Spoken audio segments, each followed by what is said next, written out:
So my name is Syamim Izzat MOHAMAD.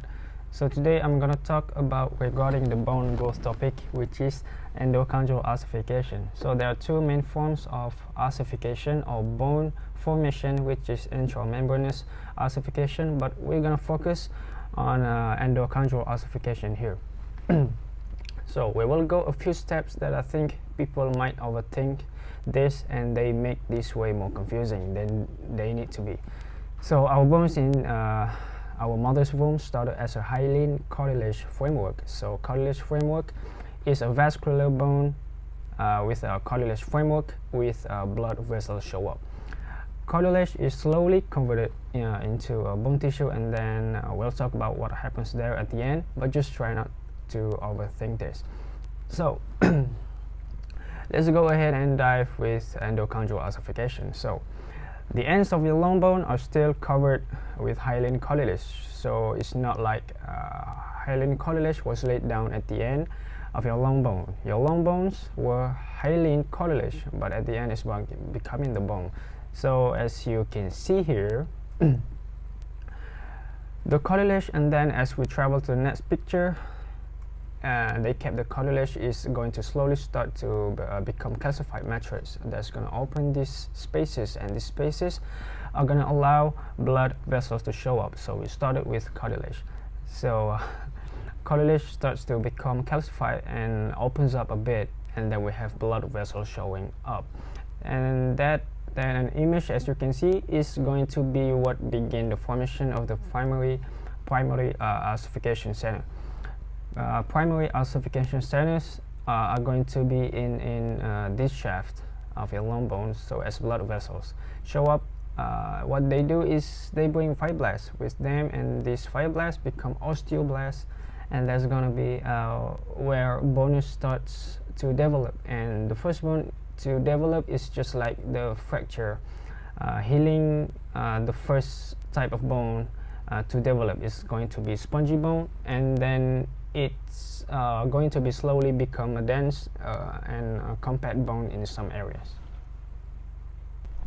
So during this process, it's going to create this medullary or marrow cavity, which is going to be where your red bone marrow appears, and then later some of this will become yellow marrow as well. And then we start to see what's happening at the metaphysis. Just remember, it's the space between the shaft at the long bone at the ends. The bones is gonna start to replace cartilage there.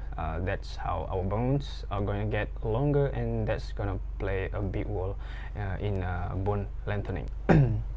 So what we have next, bone trabecular appear, just as they appeared earlier in the primary ossification center.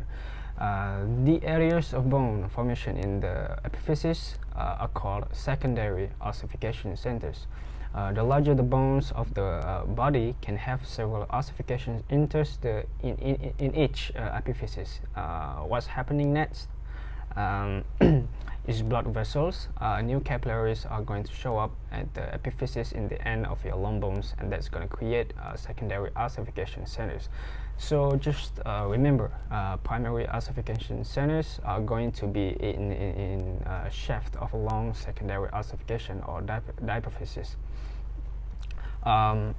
Secondary ossification centers are going to be at epiphysis, the ends of a long bone. So now we have bone growth occurring from the inside, and then now from both ends as well. This means that shortly before after the birth, the epiphysis begin to ossify.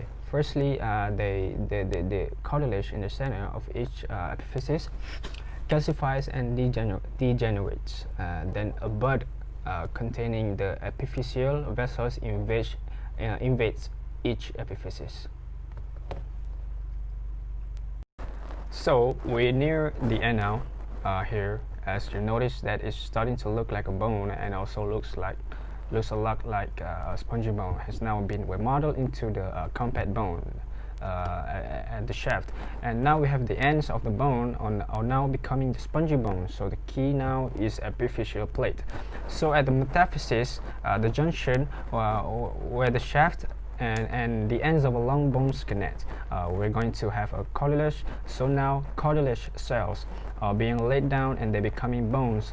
That happens again and again. So you can imagine it being raised as you lay down a layer of cartilage, and behind it the layer of cartilage becomes bone, and that happens as long as your bones continue to grow. Once bone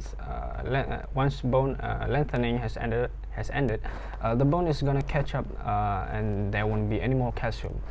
There will be plenty of calcium there, and there won't be any more cartilage, as it is going to be turned into the bone, and our growth plate will gone. So you can actually see this on the X-ray.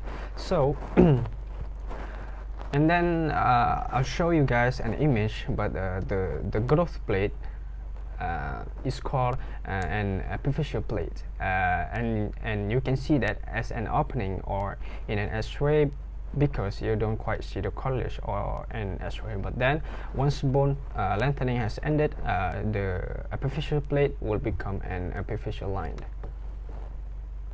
So let me show you guys a closer look or an image what's actually happening there at the metaphysis, because this is really be the key for the length if bones.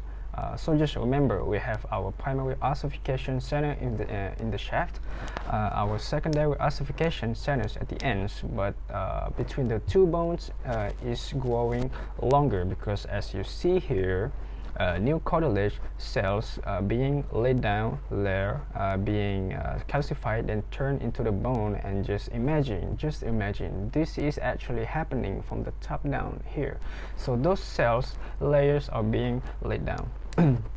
The old ones are being calcified, and as long as that happens, cartilage laid down the bones would be longer and longer. Once cartilage stops growing and all the cartilage is there, is replaced with bones, the growth plate is now gone, and you see a bony joint called synostosis. Okay, synostosis. There, the epiphyseal line and bone lengthening has ended. Once they're ended, it means that bone lengthening has ended, and the bone can get any longer.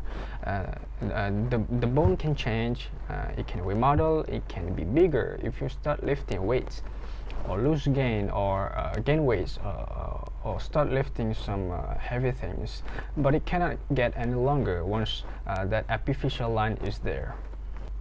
Alright, if you still have growth plates, those what pink color means, where those there will be still cartilage there. So on an X-ray, it seems like an opening spaces. When you see a bony line there, then we know the bone is mature and the bone lengthening is ended. Calcify and die. Blood vessels penetrate the structure and deliver osteoblasts. These cells lay down bone material. As the cartilage ossifies and spongy bone forms, a medullary cavity develops. At the ends of a long bone, ossification from cartilage also occurs. This process, in which hyaline cartilage becomes bone and grows, is called endochondral ossification. Bone growth continues through childhood. After puberty, bone tissue replaces the remaining hyaline cartilage, and the shaft reaches its